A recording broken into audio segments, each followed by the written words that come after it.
حضرت عمر فرماتے ہیں قال قال رسول اللہ صلی اللہ علیہ وسلم ان اللہ یرفع بہذا الکتاب اقواما ویضع بہ آخرین، اللہ اب اس کتاب کے ذریعے قوموں کو اٹھائے گا اور اسی کو ترک کرنے کے باعث رسوا کر دے گا۔ یہ ہے اب ابد الآباد تک کے لیے، خاص طور پر مسلمانوں کے لیے اللہ تعالیٰ کا یہ قانون۔ اس کتاب کو لے کر اٹھیں گے سربلند ہوں گے، اس کتاب کو پیٹھ دکھائیں گے ذلیل کر دیے جائیں گے۔ یہ گویا کہ اب امت مسلمہ کی قسمت جو ہے وہ تلے گی اس کتاب کی میزان میں، اسی میں طے ہوگا کہ ان کے لیے عروج ہو یا زوال ہو۔ اسی کو وہ جواب شکوہ میں علامہ اقبال نے سادہ ترین الفاظ میں کہا تھا، وہ زمانے میں معزز تھے مسلمان ہو کر اور تم خار ہوئے تاریک قرآن ہو کر۔ فارسی میں اسی کو مفہوم کو جو ادا کیا ہے جس خوبصورتی سے، اس کا تو جواب نہیں ہے کہ اے مسلمان خار از مہجوری قرآن شدی، تم جو ذلیل و خار ہو گئے ہو دنیا میں۔ ایک سوال شاعر نے کبھی کیا تھا نا، بڑا پیارا سوال تھا، ہے آج کیوں ذلیل کہ کل تک نہ تھی پسند گستاخی فرشتہ ہماری جناب میں۔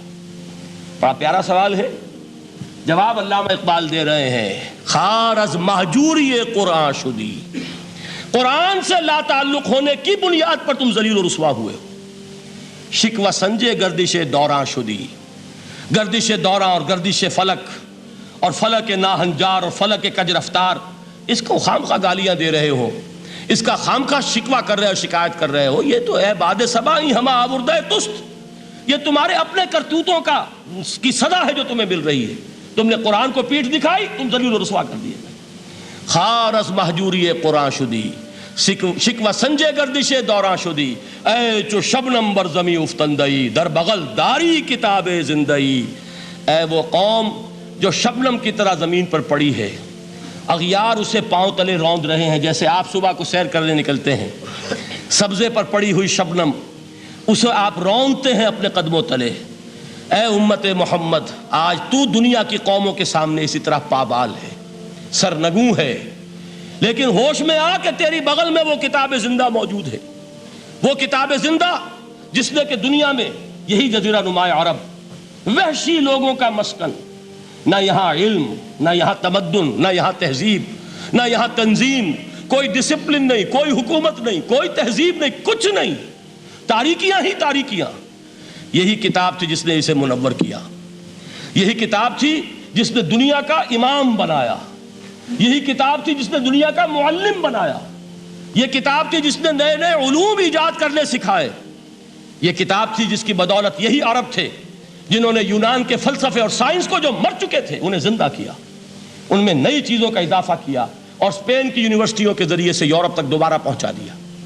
یہ وہ کتاب ہے، در بغل داری کتاب زندئی۔ اقبال نے کیسے کیسے شکوے کہے ہیں، اسی قرآن میں ہے اب تر کے جہاں کی تعلیم، جس نے مومن کو بنایا مہو پرویں کا امیر۔ اس قرآن کو لے کر مسلمان نکلا ہے، ایک ہاتھ میں قرآن، ایک میں تلوار۔ برا نہ مانیے، قرآن تلوار کا نام بھی آپ اپولوجیٹک انداز میں نہ لیا کریں۔ انقلاب کی تکمیل تلوار سے ہوتی ہے، انقلاب کی تمہید کسی کتاب سے ہوتی ہے، اچھی طرح جان لیجیے۔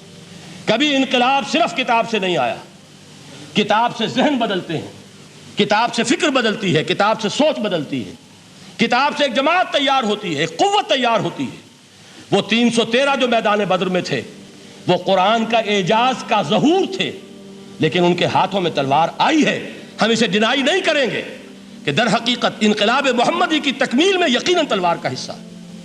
لیکن یہ تلوار ہاتھ میں لینے والے آتے کہاں سے اگر قرآن کے ذریعے سے محمد الرسول اللہ نے وہ جماعت تیار نہ کی ہوتی، وہ کام کیا ہے، یتلو علیہم آیاتہ ویزکیہم ویعلمہم الکتاب والحکمہ، وہ سارا عمل قرآن کے گرد گھوم رہا جس سے وہ جماعت تیار ہوئی۔ اور پھر اقبال نے اس کو بھی 2 جملوں کے اندر ادا کر دیا، ایک شعر کے 2 مصرے، با نشہ درویشی در ساز و دمادم زن، چوں پختہ شوی خدرا بر سلطنت جم زن۔ پہلے ہے وہ نشہ درویشی، وہ فقر، وہ صحابہ کرام کے وہ راتوں کو اللہ کے سامنے کھڑے رہنا، وہ تزکیہ نفس، وہ موعظہ قرآنی، وہ تزکیہ جو قرآن کے ذریعے سے ہو رہا تھا 13 برس تک ہوا۔ اب جب ایک جماعت تیار ہو گئی، ایک قوت وجود میں آئی، تو اب اس قوت کو محمد رسول اللہ نے باطل کے نظام پر دے مارا، ٹکرایا. بانشہ درویشی در ساز و دمادم زن، چون پختہ شوی خدرا بر سلطنت جم سن. تبھی وہ انقلاب آیا، جاء الحق وزہق الباطل ان الباطل کان زہوقا. تو اللہ تعالیٰ اس کتاب کو اب میزان بنا چکے ہیں. وَبِالْحَقِّ أَنزَلْنَاهُ وَبِالْحَقِّ نَزَلَ، یہ قرآن حق کے ساتھ نازل ہوا ہے، فیصلہ کن کتاب ہے.